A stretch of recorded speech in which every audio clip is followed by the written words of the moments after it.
Welcome, everyone. This is Frank Buck, and this is the place to be if you want to get organized and make it look easy. And today I have my friend Jason Womack. Jason, how are you? Doing great. Thank you for spending a little bit of time with us. Frank, it's always great to see you. And in this time of physical distancing, any kind of social connection that I can get, I will always take. Perfect. Several weeks ago, we were together and we were talking about thank you notes. And we'll put a link in the show notes for the people that missed that one, because we've gotten a lot of great feedback from that episode. But something happened. Yeah, and we talked about it afterwards. After we turned everything off and you lowered the green screen and you proceeded to do something that blew my mind. And that's why we're back today. So for those who are watching us today, we've got a couple of treats. If you don't know Jason, you're in for a treat because he's going to teach us all something. Yeah, Jason and I were talking about how the plight of teachers right now. They're teaching remotely, they're teaching hybrid, and when you have students in the room and you also have students at home, it's sort of a compromised experience for both. I don't know that any of us have all the answers, but together, maybe we can sort of contribute to the answer. And that's what today is all about. So, Jason, we're going to kind of pick up where we left off last time. Let you kind of get rid of the green screen behind you and take it away, my friend. And what I love about this, Frank, is, everyone watching this, you're used to this, right? Yes. You're used to seeing some people in their home offices, and you're used to people who are faking it, or at least they're not letting in on everything. So what I've got here, Frank, it's a green screen. I can go back up if you want to see it. Yeah. And this is literally, just a moment here, this is a tool that I've been using ever since the beginning of the change in the world. It actually rolls up into a device that fits in the back of my vehicle.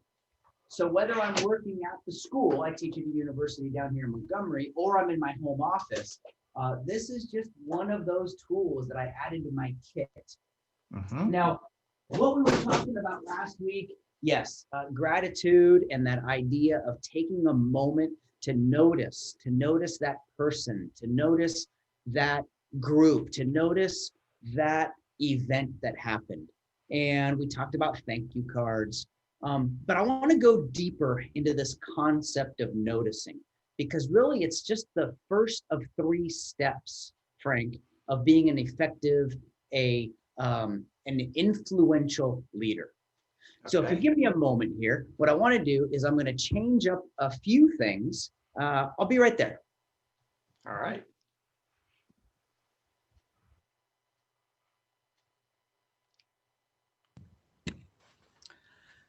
So welcome to my home office. And this is where I've been doing all of my teaching. It's where I do all of my writing.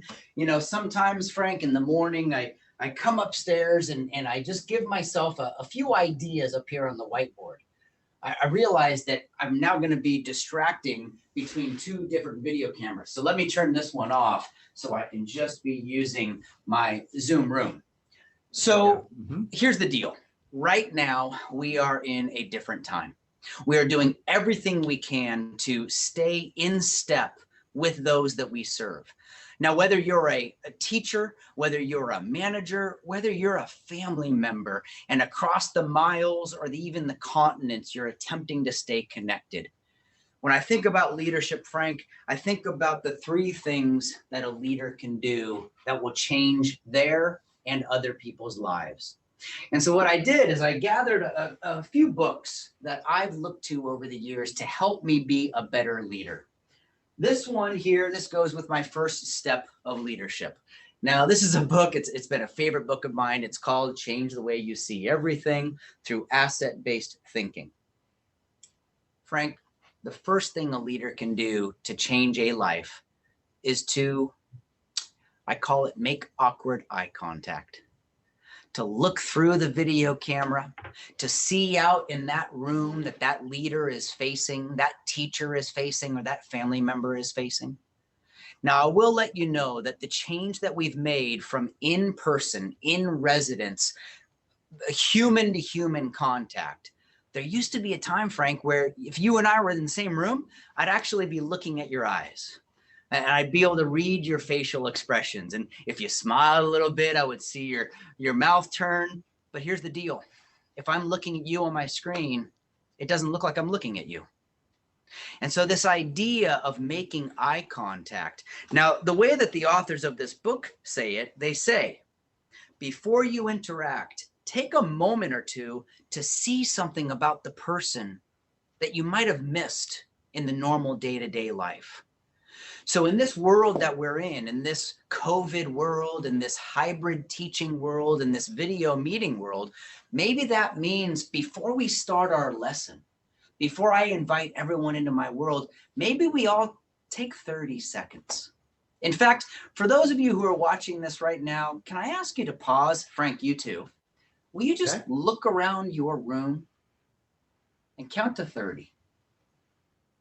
And while you do, I'm going to ask you to put in the chat, what did you forget was right there in the room?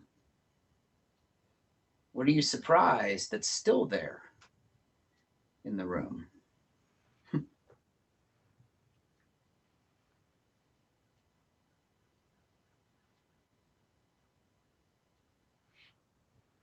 And go ahead and turn around and get about 10 more seconds just to notice what's there in that space you're in.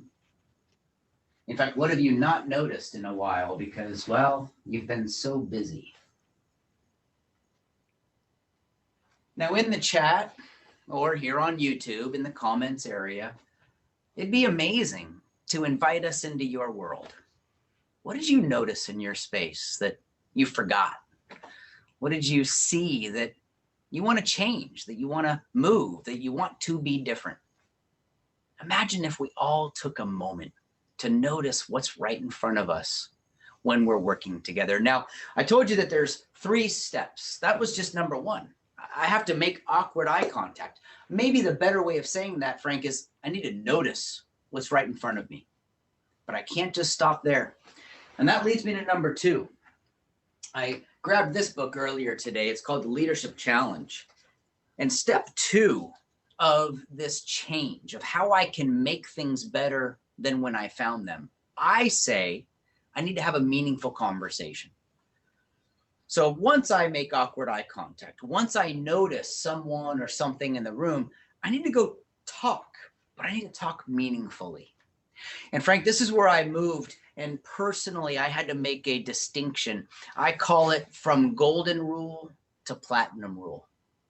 Now, if you're like me, you grew up and mom and dad taught us, right? The golden rule, a solid technique for successful life, right? Treat others as you would want to be treated. I found as leaders, we need to upgrade our tool. I needed to move from the golden rule to the platinum rule. Now, if the platinum rule was different, what would that sound like? Well, gold means I need to treat you as I want to be treated. Yeah. Now let's just apply that, Frank, to communication, conversation. If I converse with you using the golden rule, that means I'm going to talk with you about what's interesting to me. And I wonder how many leaders could shift the way their organization works, could shift their work culture if from time to time they employed what I call the platinum rule. What's the platinum rule? Well, the platinum rule is to treat others as they want to be treated. You try and talk and write at the same time. It's kind of hard. It's tough to do sometimes. Yeah. Want to be treated. That means that I need to look through the video camera. I need to look across the room. I need to read through the email I'm about to send and ask myself, how do they operate? How do they work? What do they expect? What are their experiences that I don't see because of the way I am? So how does this apply itself to conversation and communication? Frank, my job as a leader is to first notice who and what is out in front of me. And to second is I need to ask them what's interesting to them. Here's how professors Kuznets and Posner talk about it. They say, show concern for others. The concern you show for others is one of the clearest and most unambiguous signals of your trustworthiness. Wait a minute, are you saying that I can build trustworthiness if I move from the golden rule to the platinum rule? If I understand and ask for what's interesting to the other person out in front of me? I think it'd be worth an experiment. Frank, we're closing in on the end of this short lesson. I wanted to make sure that everyone can see what I have to see. So right now, what I want to do is I want to pull up a whiteboard. And those of you who've been in the Zoom world, you've seen people use the whiteboards. And as we know in this Zoom environment, Frank, can you make Jason's D10 a co-host for the meeting? All right. Now, what winds up happening, folks, is when you're in it and when you're in real time, you're working really hard to keep the attendees' attention, to make sure that everything is moving forward. And so what I hope I can now do is figure out a way to share my screen. And Frank, if I can't do that, that's going to be okay. All right, let's see. We have, I can go to the whiteboard. Jason's D10 is now the host. Uh-oh, try it now. Okay. Aha. Yeah. Ah, fantastic. All right. So here's the deal. I see the whiteboard. Yes. There's 3 things that you can do to change someone's life. Number 1 is I can notice. Now, I'm from California, so the way that I say this is make awkward eye contact. Number 2 is I can have what I call a meaningful conversation. Now, a meaningful conversation, that is, of course, in the eye of the beholder. It means that I need to make sure that as you're sharing, I am listening, I am watching, I'm taking in all those verbal, but maybe the nonverbal cues. For all the teachers out there who are listening to this, this is the reason that I ask my students to stay on video while I'm teaching. This is the reason that I want my students to be able to see me while I'm teaching. And that leads me to number 3. The third thing that I can do to change a life is to follow up, appropriately. Now, in a moment, I'm going to take a couple of moments. I want to talk about just how important this is. You see, one of the things that people find is they will engage in a conversation. They'll talk with someone. Maybe a phone call, maybe a video call. Maybe they'll recommend a book that that person needs to read. One of the books that my mentor, Marshall Goldsmith, put together is a series of articles on leadership coaching. He talks about this concept with his colleague, Beverly Kay. He talks about this idea of following up, and they say, after a meeting, check in with their commitment. Find out what they've done from the previous conversation that you've had. Discuss lessons learned, share your success stories, and search for possible next steps. I have to wonder if you were able to notice the students, the colleagues, and even the family members across the video. If you're able to engage in a platinum level conversation, finding out what's interesting to them. And then if you were able to use a tickler file or a digital calendar, what could you do to remind yourself to follow up with them, to check in with them, and to know that you will support them? Frank, I love getting to share some of these ideas with you. I know sometimes we dive in deep with folks, but that was the lesson that I wanted to share with everybody today. Fantastic. Now, Jason, I've got to ask you some things. Obviously, you must have a cameraman there, because I see that as you're moving around the room, the camera is following you. So who's your cameraman? So I have a camera crew of 4 people, and they're here at my beck and call in my home office. I'm kidding. I'm kidding. You'll notice, Frank, and if those of you who are watching this, if you can see, the name that I have named myself is Jason's D10. And Frank, D10 is the name of the company that provides this device. DTEN. And if you go do a search on the internet, they'll pop right up. And what D10 did was they merged and they worked with Zoom. So Zoom is a software you download to your phone, your iPad, or your computer, and you use the application as software as a service. D10 is the hardware that comes along with it. Now, this isn't the only one, so I don't want anyone to get hung up or confused or scared, because there's many different devices that will do this kind of video tracking. I love it because if I want to back up a little bit and get closer to the whiteboard, I can do that. If I want to come over to my desk and I want to just lean in here, I have a standing desk, Frank, and it kind of seems like I'm sitting there right with you. But this device, it allows the students to feel like they're more a part of the classroom. Exactly. They're more a part of the environment. And quite frankly, the 16 microphones on the top of this device means that I can back up. Right now, I am measured, let me get into the corner. I've practiced with this. I am 17 feet away from that computer. But I can still hear you very clearly. And even if I was over here talking with a student, or if I was thinking out loud to myself, you can still hear my voice come across that microphone system. So my ask of all of you out there, if we're going to be here for a little bit longer, which we might, look around and get some ideas. Maybe jump online and type in, how are teachers maximizing Zoom and video technology? And let yourself go through what I call that thesaurus or encyclopedia activity. Frank, I know you've seen a couple of other things that I probably didn't even notice that happened during those 20 minutes or so. What else can I help people with?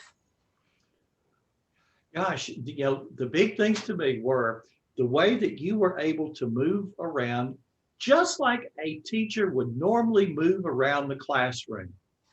You were not stuck in front of the laptop and it simply be the expression on your face being the only. You're able to incorporate the physical whiteboard behind you. You're able to point out anything else on the wall. Perhaps one of those pictures might have been germane to the lesson. You're able to move around. You're able to give, if there were students present there in the room with you, you would be able to move closer to, away from, give some little one-on-one help. Able to sit down at a desk when you needed to. Just able to be a whole lot freer. Able to use the digital whiteboard. As a kid, I used to watch Little House on the Prairie, and I think in a way, we're kind of in a different kind of Little House on the Prairie, where we're figuring out it from the very beginning, and years in the future, people will look back on this and go, gosh, they sure were primitive in the way that they approached some digital things, but gosh, they sure were doing the best they could with what they had. And because of them, we're where we are today. So, Frank, what's on my mind as you share that is, in the old days, and by old days, I mean February of 2020 and before. In the old days, you used to come to our world. And literally, you would come into my classroom and I would close the door. And you were mine. Yeah. And for those 52 minutes that I used to teach high school in the late 1990s, and for the however many minutes that you have as teachers or as managers or as family members, times have changed. Now I'm a guest in your space. Those of you watching this on YouTube, you saw Frank and I do everything possible, from making awkward eye contact with the camera asking you to look around your own space to see something that you've noticed again for the first time. Maybe even challenging you to drop a note in your tickler file or there on your digital calendar. But what I wonder is, and I love how you frame this, Frank, a couple of years to beyond, people are going to look back, and they're going to look back and they're going to see some examples of what we're attempting to do. We are attempting to take the opportunity right in front of us to do three things. We are attempting to notice who's out in front of us. We're attempting to frame things in a way that's important to the organization going forward. And we cannot lose contact with one another. That's why recording this and dropping it on YouTube, it's not going to go away. That's why if you're watching this, you forward this over to someone and you say, wait until he drops the green screen. But it's some way of making sure that we engage with one another. This is perfect. I mean, this is a great message that, and again, I don't know that we have all the answers. I know we don't have all the answers. We're all trying to come up with the questions that precede those answers. Jason, this has been a pleasure. For those who are not familiar with you yet, other than the impression of what they just got from you, tell us more. Where can people find more about Jason Womack? I have been in the game since 1995 when I chose to dedicate myself to education. I taught high school for 4 or 5 years. You probably can find some articles I wrote back in the day on teaching and learning. For 20 years, my wife and I ran our own firm, the Womack Company. I wrote books called Get Momentum, Your Best Just Got Better, and The Promise Doctrine. But most importantly, Frank, every Sunday, I write an email where I look back on the week and I reflect. That email I'll send to anybody who'd like. My ask is use it as your own impetus to reflect on where you've grown over the past 168 hours, what you've done to move your own mission forward. There's a lot of stuff that I've done professionally, but I think what I'm most proud of is personally. I like to be a good friend. I like to be a great husband. I like to be someone on the planet who's trying to make things better. All right. Jason, again, thanks so much for being with me today. Thanks everybody for tuning in. Please encourage other people. Forward the URL to someone else that you think would benefit from what you have heard today. This has been Frank Buck, helping you get organized and make it look easy.